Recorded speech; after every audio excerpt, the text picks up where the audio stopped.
Buenos días. El tema de nuestra clase de hoy es la civilización antigua. Vamos a empezar con China, que se encuentra en Asia. Situación geográfica de China. Limita con 15 países, se encuentra situada en el este de Asia y en las costas oeste del Océano Pacífico. Sus 18.000 kilómetros de litoral continental se caracterizan por una topografía muy variada en las que las costas abruptas alternan con las playas llanas. Países con los que limita: Mongolia, Nepal, Laos, Corea del Norte, India, Pakistán, Rusia, Kazajistán, Uzbekistán, Vietnam y una pequeñísima parte de Afganistán. Hidrografía. El río Amarillo Honghe, con 5.464 kilómetros, el segundo curso fluvial más largo de China, solo superado por el Yangtze y el sexto de la Tierra. Es uno de los ríos más destructivos del mundo. Este río se conoce como la pena de China por los daños que causa con las inundaciones, ocasionando la muerte de muchas personas. Sus aguas son de color amarillo, de ahí su nombre. El río Yangtze es el más largo de China, tiene 5.520 kilómetros, el más largo de Asia y el tercero del mundo, tras el Amazonas y el Nilo, y discurre íntegramente por territorio de la República Popular de China, llamado también Río Azul. Río Honshui, llamado también el Río Rojo, es importante río de la región autónoma de Guangxi, en el sur de la República Popular. Relieve. Montes Everest es la montaña más alta del mundo, con una altura de 8.850 metros sobre el nivel del mar. Está localizada en el Himalaya, en el continente asiático, y marca la frontera entre Nepal y China. En Nepal es llamada Sagamata, frente del cielo, y en China Chomolungma o Komolonga Ge, madre del universo. La montaña fue nombrada en honor de George Everest, geográfico británico, en 1865. La cordillera montañosa Kunlun es una de las más largas cadenas montañosas de Asia, extendiéndose a lo largo de más de 3.000 kilómetros. Corre a lo largo del borde occidental de China hacia el sur, al lado de la cordillera del Pamir, curvándose luego hacia el este para formar la frontera norte del Tíbet. Se extiende al sur de lo que se denomina actualmente la cuenca de Tarim, el famoso Takla Makan o desierto de las casas enterradas en la arena. El desierto de Gobi. La cordillera tiene cerca de 200 picos de altura, superior a los 6.000 metros. Los tres picos más altos son el Kongur Tag, 7.719 metros, el Dinbei, 7.625, y el famoso Musagata, 7.546 metros. Estos picos se encuentran en la cordillera Arkatak, dentro del complejo de cordilleras. Sitios turísticos. Entre muchos hemos seleccionado estos 4: Templo del Cielo, Pekín; Ciudad Prohibida, Pekín; Barco de Mármol, Pekín; y la Muralla de China en Pekín. Hasta aquí está nuestra exposición. Pasamos al video escogido para complementar nuestra clase. Era un imperio a una escala que nunca había sido igualada. Misterioso, violento en extremo e infinitamente creativo. Solo un imperio ha sobrevivido durante 4.000 años: China. Emperadores todopoderosos movilizaron inmensos ejércitos de campesinos para crear proezas de ingeniería sin paralelo en la historia humana. Una tumba dorada con ríos de mercurio fluyendo. Es difícil creer que algo así pueda ser solo producto del trabajo humano. El canal más largo del mundo. Una flota naval más poderosa que ninguna otra que haya surcado los mares. Pero nada puede compararse con el monumento que cambiaría la faz de la Tierra: la Gran Muralla de China. Esta es la mayor gestión de un proyecto en la historia. Y sin embargo, dinastía tras dinastía, consumidas por la vanidad y la avaricia, serían derribadas del poder cuando el pueblo se levantó y la opresión se convirtió en destrucción.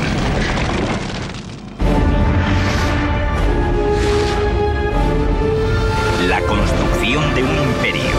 China.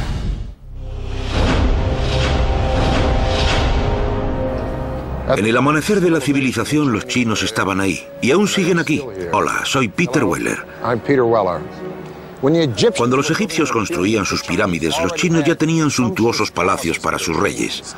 Cuando Roma planificaba su altísimo acueducto que bañaría a sus ciudadanos y apagaría su sed, los chinos estaban desviando un río entero a través de una montaña, antes de la pólvora, y construyendo una presa que irrigaría miles y miles de hectáreas de tierra y provocaría una explosión demográfica como el mundo no había visto jamás. Hace 4000 años, la civilización china creció y se expandió a lo largo de una vasta área, un tercio mayor que Estados Unidos. Pero durante siglos, en China reinó la confusión. Distintos reinos luchaban por el poder y el control. Los conflictos y los combates devastaban la tierra. China, como la vemos hoy en día, más o menos, estaba compuesta por un número de estados, luchando unos con otros por la supremacía.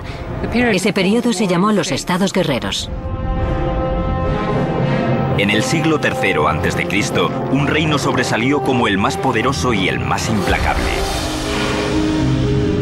Una provincia occidental, hogar de un pueblo hostil y guerrero. Eran ambiciosos, inexorables y dispuestos a conquistar y unificar los 7 reinos. Se llamaban los Qin. Su unificación de esta vasta tierra crearía un imperio como ningún otro que hubiera visto el mundo.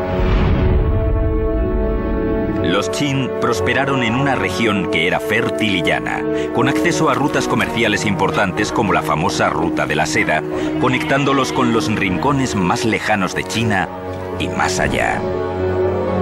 Con el tiempo, los Qin desarrollaron 2 ventajas militares críticas sobre los otros reinos.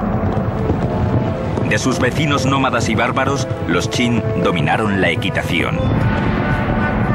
Al mismo tiempo, también cambiaron su estrategia para hacer la guerra. Hasta ahora, las guerras las libraban pequeños pelotones de nobles conduciendo carros. Pero el reciente descubrimiento de nuevas tecnologías para fraguar metales llevaron a la producción en masa de armas y al nacimiento de un nuevo tipo de guerrero, el soldado de infantería. Fue un tiempo en que el uso del hierro se extendió, por lo que al mismo tiempo entraron los ejércitos de infantería que tendieron a ser mucho mayores, por lo que fue posible fabricar más armas. Con esta innovación táctica, los Qin lanzaron una ofensiva para conquistar toda China.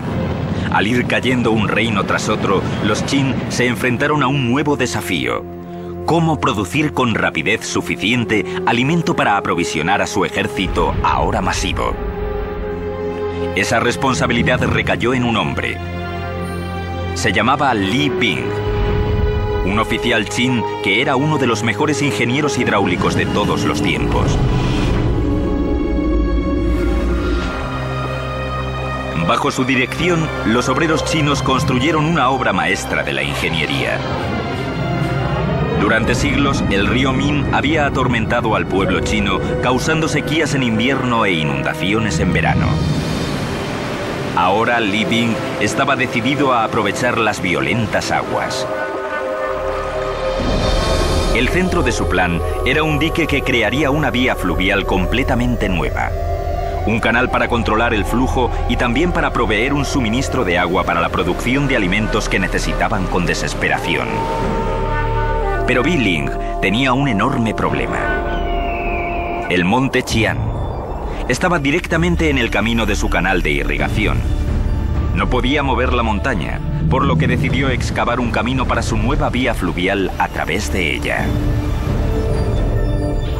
Mucho antes de la invención de la pólvora, habrían tardado décadas en abrir un camino a través de la montaña por medio del trabajo manual, usando solo martillos y taladros. Los militares Qin exigían resultados más inmediatos, obligando a Li Bing a crear una nueva tecnología audaz. Dejaría que las fuerzas de la naturaleza hicieran el trabajo pesado por él. Primero calentó las rocas con fuegos controlados, luego las mojó con agua fría. Esto provocó que las piedras se rompieran en pequeños trozos que podían ser transportados.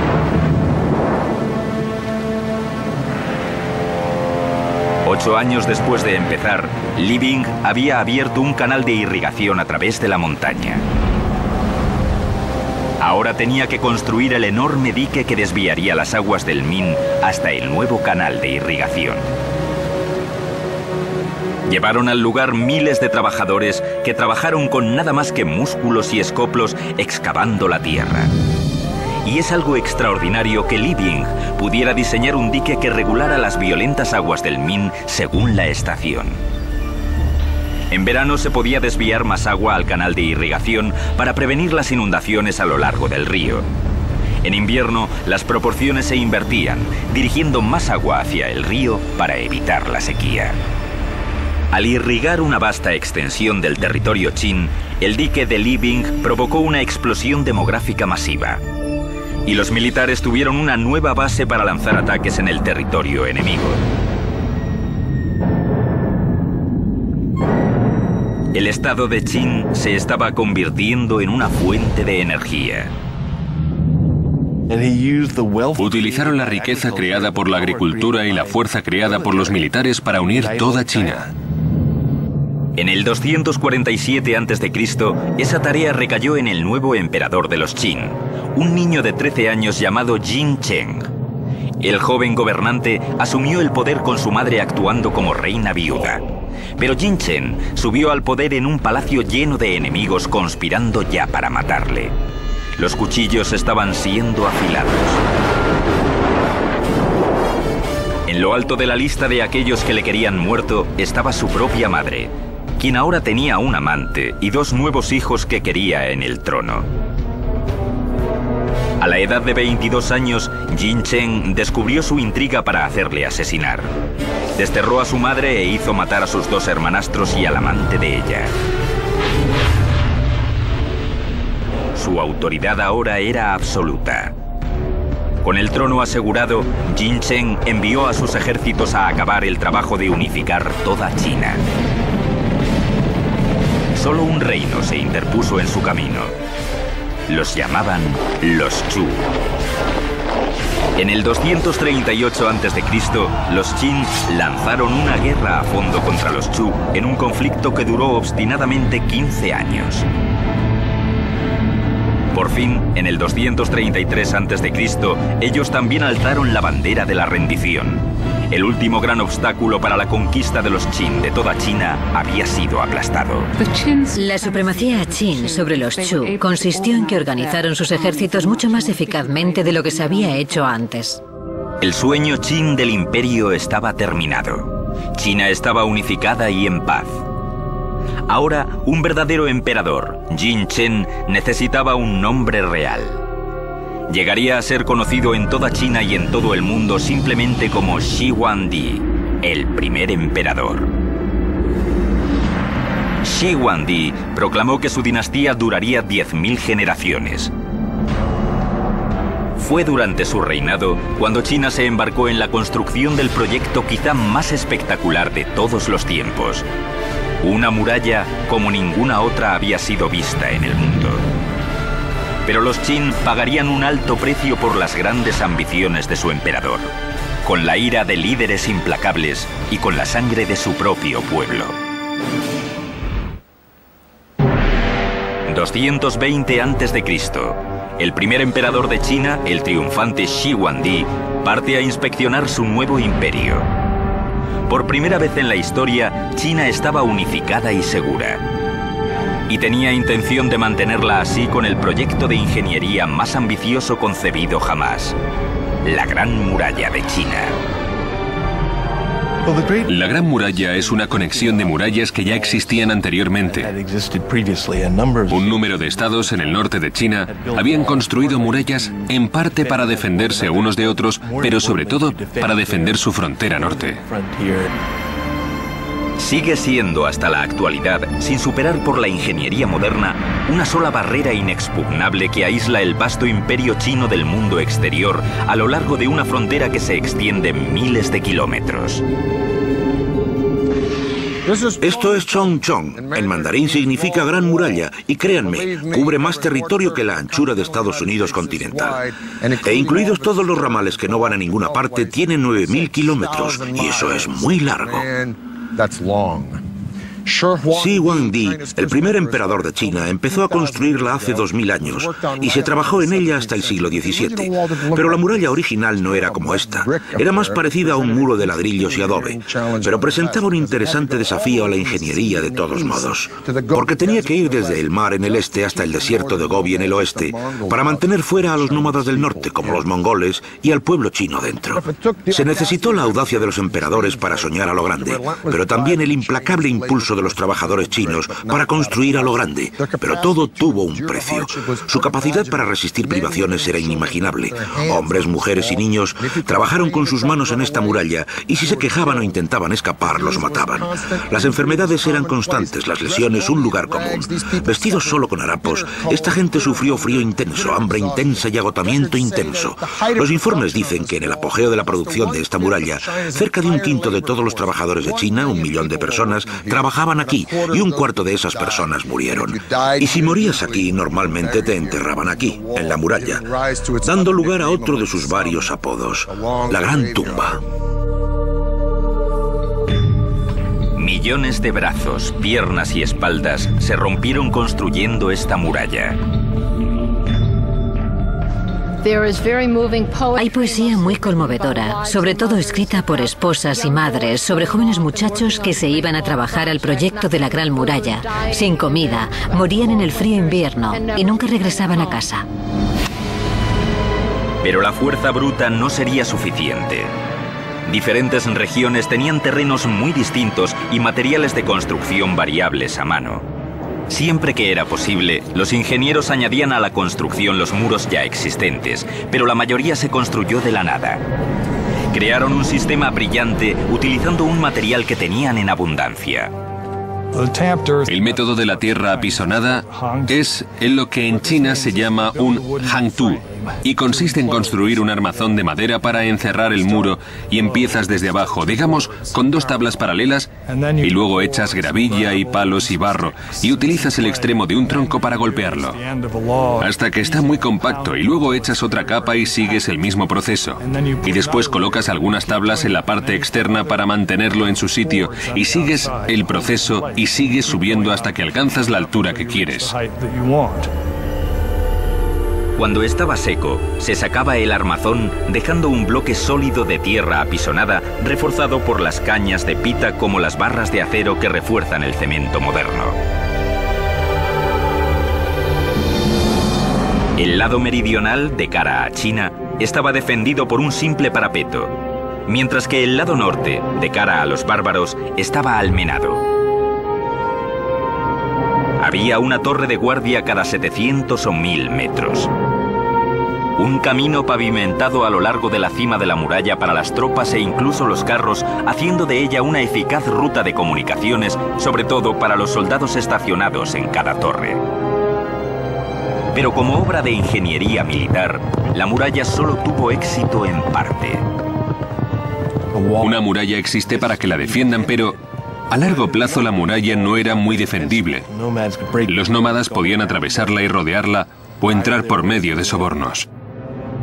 Pero la Gran Muralla no se diseñó solo para mantener fuera a los bárbaros. También era una línea divisoria simbólica encerrando dentro a los chinos. La Gran Muralla, en cierto sentido, es una marca cultural tanto como una fortificación militar. Es un modo de decir, los chinos a los nómadas, vosotros quedaos ahí fuera, criad caballos y ovejas y nosotros nos quedaremos dentro plantando cereales. En el 210 a.C., la Gran Muralla se había extendido más de 5.000 kilómetros, dejando una marca indeleble en el accidentado terreno de China. Pero el resentimiento se estaba convirtiendo en furia contra Shi Huangdi. Muchos en su reino sentían que la colosal barrera no valía el precio que infligía en el pueblo chino. Una vez más, sus enemigos conspiraban contra él. Los últimos años de Shi Huangdi estuvieron marcados por lo que creo que es razonable llamar paranoia, pero como dice el viejo proverbio, solo porque estés paranoico no significa que la gente no te persiga. Al menos 3 conspiraciones de asesinatos se sucedieron en poco tiempo. Shi Huangdi devolvió el golpe convirtiendo a China en una auténtica prisión para su pueblo. Ordenó destruir todos los archivos históricos de su despiadado régimen. El castigo para todo aquel que no lo cumpliera era el trabajo forzado o incluso la muerte. Unas 400 personas fueron enterradas vivas para dar una lección a aquellos que hablaban contra el régimen. Cuando el hijo mayor del emperador objetó, incluso él fue desterrado. La brillante visión de Shi Huangdi había transformado China en un gran imperio, pero pagó el precio con un descenso a la locura. Ahora volvería sus obsesiones y su ejército de trabajadores hacia otra proeza de la construcción comenzada años antes. Un monumento a su propio miedo y muerte. En el 220 a.C., el emperador Shi Huangdi había unificado China por primera vez. En la frontera norte, millones estaban esforzándose y muriendo poniendo los cimientos del triunfo de la ingeniería característico de China, la gran muralla de 5.000 kilómetros de longitud. Pero el primer emperador no había acabado. Incluso mientras luchaba contra otros reinos chinos y sus propios demonios, Shi Huangdi comenzó a reunir a unos 700.000 hombres cerca de la capital, en China central, para construir el más personal de todos sus proyectos de ingeniería. Una tumba épica que había comenzado a planificar a la edad de 13 años. Era un proyecto monumental que requería el trabajo de miles y miles de personas durante mucho tiempo. Por su diseño era la tumba mayor y mejor que China había conocido. En 1974, unos granjeros excavando un pozo se encontraron cara a cara con un antiguo guerrero chino. El misterioso cráneo de terracota demostraría ser la puerta de entrada a uno de los grandes descubrimientos arqueológicos de todos los tiempos. El montículo es enorme. Siempre se supo que ese montículo era la tumba del primer emperador. Lo que fue una total sorpresa fue el ejército de guerreros de terracota, como a 1 kilómetro al este de la tumba que, al parecer, protegía el acceso a la misma tumba. Temporada tras temporada de excavaciones desde 1970 han dado como resultado más de 5 grandes fosos. Los rostros, ropajes y armaduras individualizados sugieren que cada uno de estos guerreros fue moldeado de un individuo vivo diferente. La precisión y el detalle de las esculturas, la cocción de la arcilla, no tienen parangón hoy en día. Estos guerreros son un logro colosal y algunos creen que el hallazgo arqueológico más grande del siglo XX, pero son solo la punta del iceberg, porque este ejército fantasma solo servía como un destacamento de guardia para una proeza de la ingeniería tan fantástica como el mundo no había conocido, la opulenta tumba de Shi Huangdi. Cada estatua mide entre 1,72 y 2,30 metros de altura, gigantes para su tiempo. Algunas pesan más de 270 kilos, pero fue la terracota misma la que dejó estupefacto al equipo que excavaba el yacimiento. La arcilla tenía una dureza superior a nada que hubieran visto antes, indicando que los artesanos de Shi Huangdi habían desarrollado una nueva tecnología revolucionaria. Hornos de fundición que cocían las estatuas a temperaturas de más de 1090 grados centígrados. Los arqueólogos por fin descubrieron 3 enormes fosos llenos de un ejército de terracota protegiendo la tumba del primer emperador. Un solo foso contenía más de 6.000 guerreros de tamaño real y caballos en formación de batalla. En un segundo foso se descubrieron 1.300 figuras de las fuerzas militares de élite de Shi Huangdi, incluyendo arqueros, carros y caballería. mientras que el tercer foso, con 68 figuras y un carro, era el centro de mando de todo el ejército. El cuartel general para la defensa del imperio de Shiguandi, incluso en la muerte. La armadura militar es muy específica. Se sabe que la armadura que usaban era piel barnizada. Podemos ver que llevaban abrazaderas en la parte inferior de las botas para ayudarlos a correr sobre el barro. Se ven el tipo de tocados que usan y pueden asociarse a su rango. Muros de 9 metros dividían el masivo complejo que se extendía a lo largo de 7.000 metros en 3 partes. La ciudad exterior, la ciudad interior y luego el mausoleo mismo. Durante la construcción de la tumba, un ejército de trabajadores excavaron un gigantesco foso con terrazas que medía unos 4.800 por 5.180 metros, como 580 canchas de baloncesto. Cuando el enorme complejo de la tumba estuvo terminado, fue techado con una montaña de tierra con terrazas de cerca de 120 metros de altura. En aquel tiempo, debió de ser casi tan grande como la Gran Pirámide de Giza, en Egipto.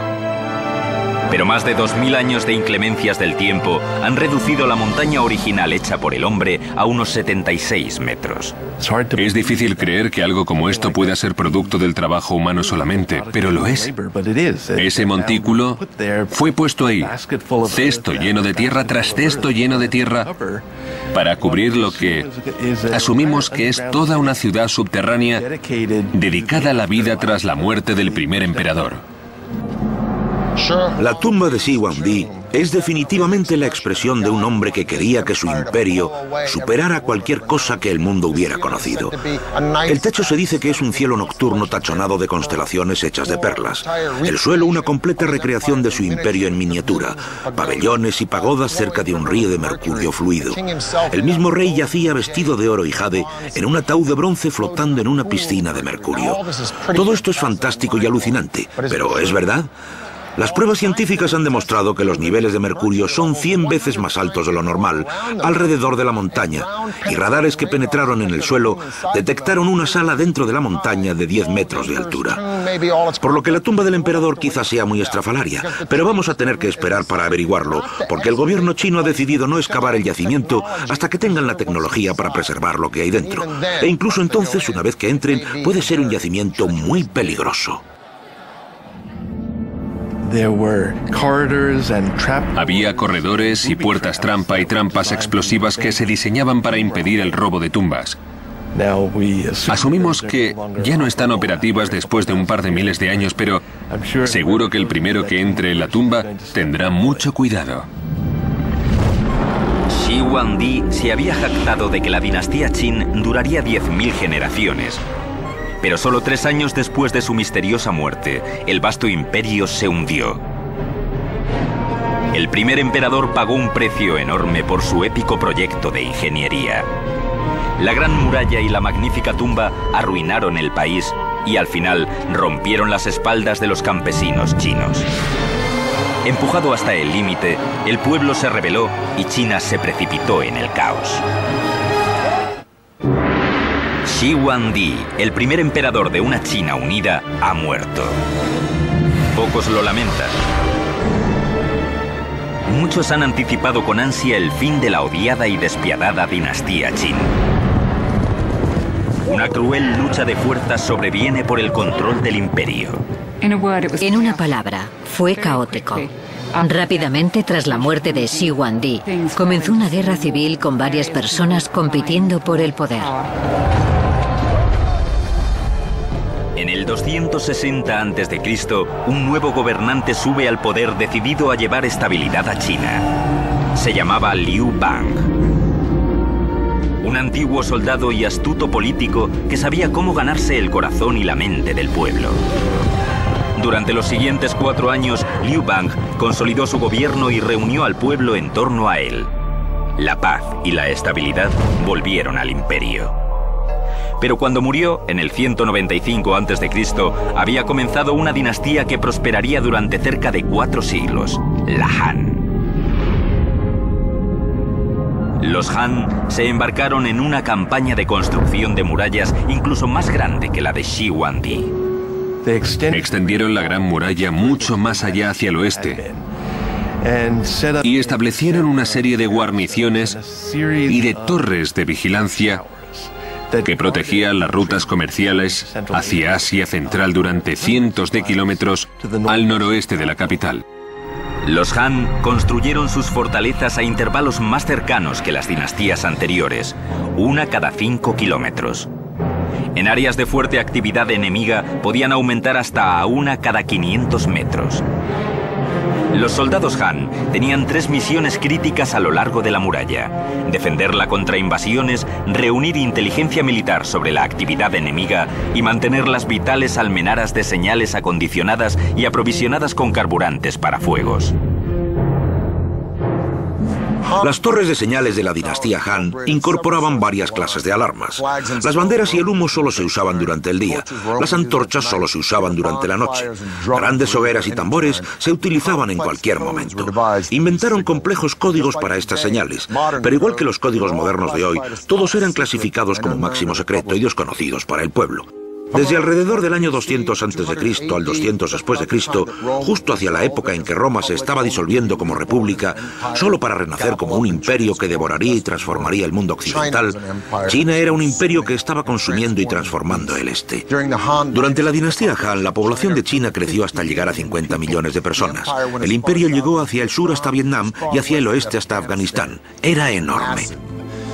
Pero tras 400 años, igual que Roma, la desintegración interna comenzó a ensombrecer sus triunfos militares, y en 184 después de Cristo, una rebelión campesina detuvo en seco a la dinastía Han. Y una vez más, China estuvo al borde del caos.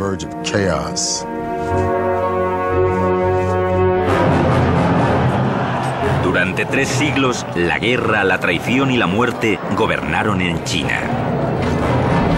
Y una vez más, se necesitó una mano inflexible para acabar con la época de confusión. En el siglo VI, un pueblo del norte, el Sui, declaró la guerra al caos, conquistando una parte del imperio tras otra. Hasta que China estuvo unida otra vez, por primera vez desde la caída de la dinastía Han, 3 siglos antes. El emperador Yang Di construiría el imperio Sui sobre la base de cerca de 1000 años de dinastías que llegaron antes. A diferencia de emperadores anteriores que se habían concentrado en fortificar China contra el mundo exterior, Yang Di canalizaría sus energías hacia el interior y reforzaría su imperio dentro de las fronteras. China es vasta, y sus vías fluviales suministran los medios más eficaces de transporte a través de las enormes distancias. 2 ríos importantes atraviesan el país de este a oeste: el Yangtze, en el sur, y el río Amarillo, en el norte, pero están a 1600 kilómetros de distancia. China era una casa dividida. Yang Di decidió hacer algo al respecto. Quería enlazar la China del norte y la del sur con una gigantesca arteria central, un gran canal, una especie de vía hidráulica para mercaderes, soldados y ciudadanos. Es muy común en China para construir cualquier proyecto grande de infraestructura. Se buscan vías fluviales existentes y se trata de hallar áreas donde se pueda conectar y enlazar todo el canal. Querían aprovechar la geografía natural. Este proyecto gigantesco de construcción exigiría más de 1 millón de días de trabajo por hombre, la mayoría de ellos excavando. Las condiciones de vida y trabajo eran horribles, duras y primitivas. Decenas de miles murieron de hambre, fatiga y enfermedades. Muchos simplemente murieron por palizas de los capataces.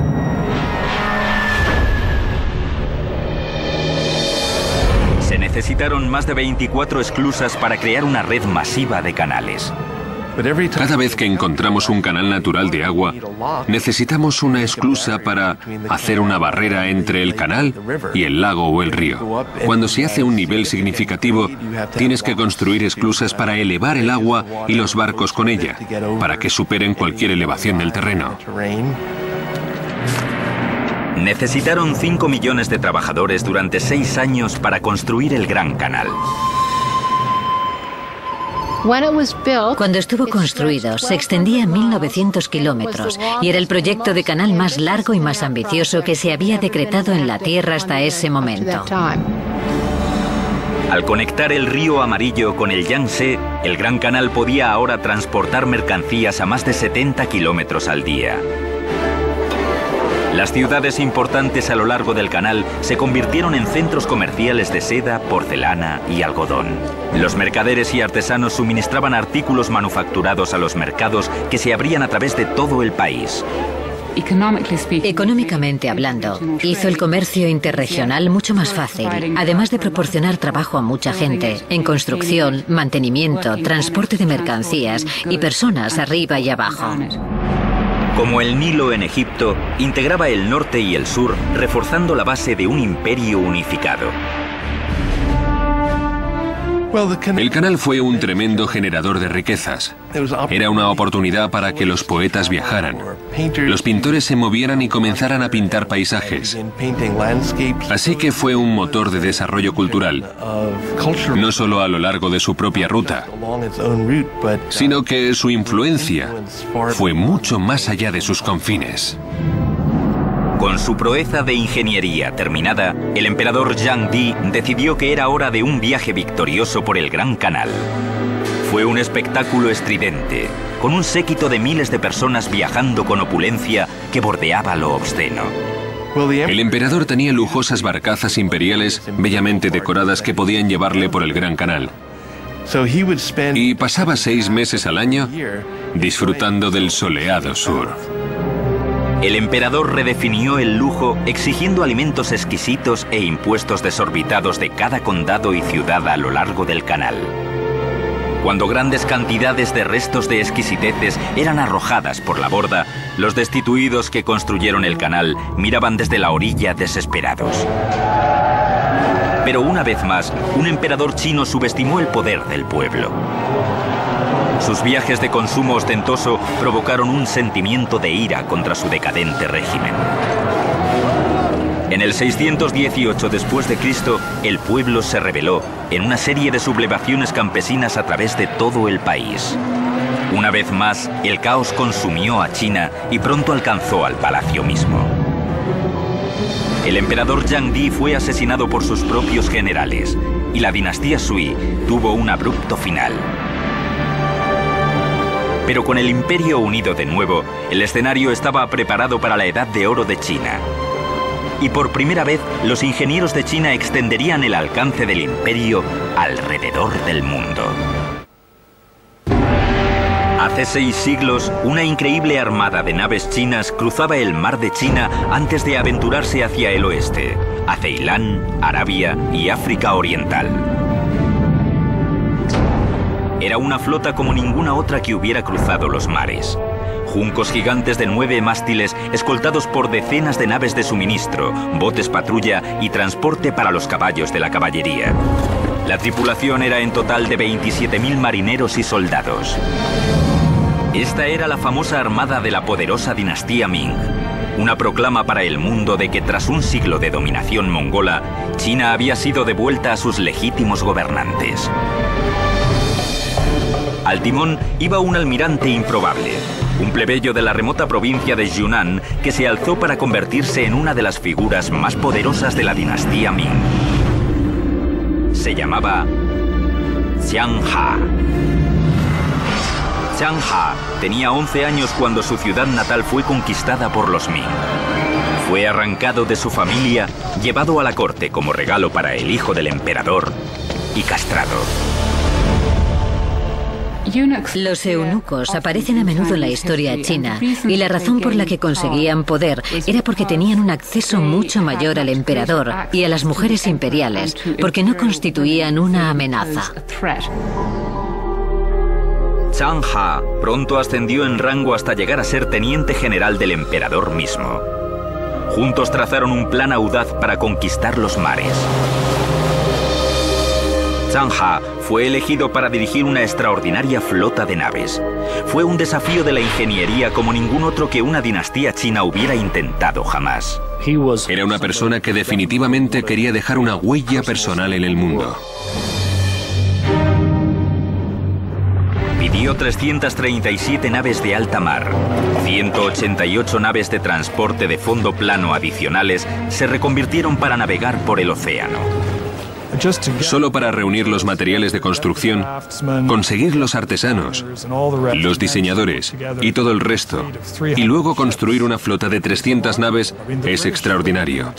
La flota británica en el tiempo de Napoleón tenía un límite máximo de unas 100 naves completas en tiempos de guerra. Un ejército de 30.000 carpinteros, fabricantes de velas y obreros vivían en los astilleros trabajando día y noche en la magnífica flota de Shanghai. En el centro de este enorme astillero, 7 diques secos de 450 metros se separaron del río Yangtze por presas de 75 metros de altura. Una vez que las naves estuvieron terminadas, las presas se abrieron inundando los diques secos. La nave insignia de la flota era una nave espectacular de 9 mástiles que medía 134 metros de eslora, casi 1,5 veces la longitud de un campo de fútbol, convirtiéndola en la nave de madera más grande construida nunca. Diseñada para la estabilidad, tenía un fondo plano lleno de pesado lastre de piedras y un innovador gobernalle exterior que podía levantarse para reducir la altura sobre la línea del mar en aguas superficiales. Compartimentos estancos impermeables inspirados en la forma divisoria de las cañas de bambú guardaban agua potable y provisiones y mantenían la nave a flote si el casco se rompía. La segunda cubierta tenía alojamientos para la tripulación. La cocina, el comedor de oficiales y la sala de operaciones estaban en la tercera, mientras que la cuarta cubierta se utilizaba como plataforma para la lucha. Completamente aparejada, la nave insignia tenía 9 asombrosos mástiles y 12 velas cuadradas de seda roja ondeando hacia el cielo. Otras naves estaban armadas con 24 cañones de bronce capaces de disparar a más de 270 metros. Sus popas y proas tenían reforzados perfiles altos para golpear a naves más pequeñas. Algunas naves transportaban caballos o transportaban tropas.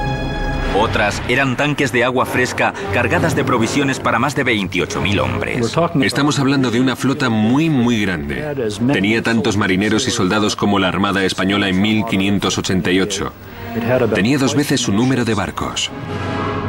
En 1405, el comandante eunuco Xian Ha zarpó rumbo al mundo.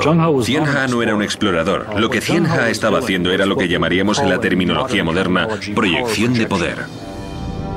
Durante sus 28 años de carrera naval, el almirante Xian Ha visitó 37 países, viajó alrededor de la punta de África hasta el Océano Atlántico y dirigió una sola flota cuyo número superaba las flotas de toda Europa juntas. Los viajes de Xian Ha establecieron a China como una superpotencia en los océanos del mundo. Pero en 1433, la era de la exploración china llegó a un abrupto final. Xian Ha murió de pronto durante una parada en India, y la flota fue llamada de vuelta a China. Un nuevo emperador estaba en el trono. Con una orden asombrosa, cambiaría el curso de la historia de China. A pesar del total dominio de China como potencia naval, la magnífica flota de Xian Ha fue convertida en cenizas. Este sería uno de los grandes puntos críticos en la historia de China. China estaba lista para hacerse con el control de los mares y colonizar el mundo años antes que los portugueses, españoles, holandeses y británicos. Bajo el nuevo emperador, todas las naves de alta mar fueron destruidas. Incluso los informes de las expediciones de Xian Ha fueron quemados. La era de la exploración de China había terminado. La puerta abierta se cerró de un portazo. Las naves habían desaparecido y la promesa de poder y conquista internacional había muerto.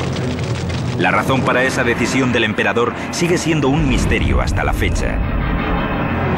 1449, 16 años después de que el imperio se volviera hacia adentro otra vez, el enemigo de siglos de China regresó. Las fuerzas mongolas lanzaron un ataque masivo. Como grandes dinastías antes que ellos, los Ming volvieron a la muralla para protegerse. El resultado sería la hazaña más monumental de todo el imperio chino. Una compleja reestructuración de la Gran Muralla que la convirtió en la estructura colosal que conocemos hoy. Los muros anteriores se habían hecho sobre todo de tierra apisonada. Los muros Ming se construyeron con ladrillo y piedra. Eran mucho más sólidos y esos son los que aún podemos ver en parte en la actualidad. Un mortero tosco de arroz pegajoso y lima quemada creaba un sello entre los ladrillos que rivalizaba en fuerza con el cemento moderno. La construcción de fortificaciones militares en la Gran Muralla llegó a su apogeo bajo los Ming. Se añadieron muros dobles en las zonas militares junto con baluartes, salvoconductos y otros refuerzos. Torres de vigilancia de varias formas y tamaños servían como refugios o sencillamente como puestos de señales a lo largo de la muralla.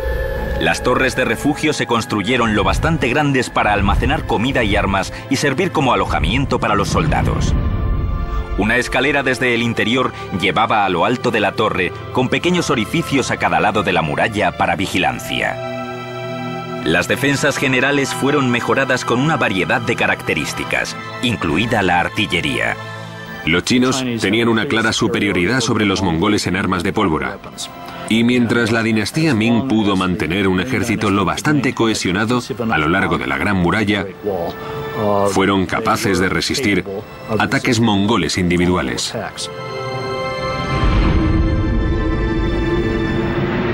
A finales de la dinastía Ming, más de 9.000 kilómetros de muralla, incluidas sus muchas vueltas y digresiones, se extendían a lo largo del norte de China. Durante un siglo y medio, la muralla se mantuvo firme. Pero en 1600, la dinastía tras ella se derrumbaba. Y una tribu extranjera conocida como los Manchú estaba reuniendo fuerzas en la frontera norte de China. El 26 de mayo de 1644, Beijing por fin cayó ante las fuerzas manchúes. Los chinos tardarían más de 250 años en derrocar a los invasores del norte. Pero cuando lo hicieron, emergió un nuevo reino chino como ninguno anterior: la China comunista. Nada simboliza más el poder duradero y la imaginación de los chinos que la Gran Muralla. De todas las civilizaciones que han alcanzado la gloriosa cima del imperio, solo una ha evitado el inevitable olvido que sigue. Los emperadores van y vienen, pero durante miles y miles de años, la dedicación, visión, resistencia y brillantez de este pueblo extraordinario han empujado a su civilización a triunfar una y otra vez, cuando otras sencillamente se han transformado o disuelto o desaparecido.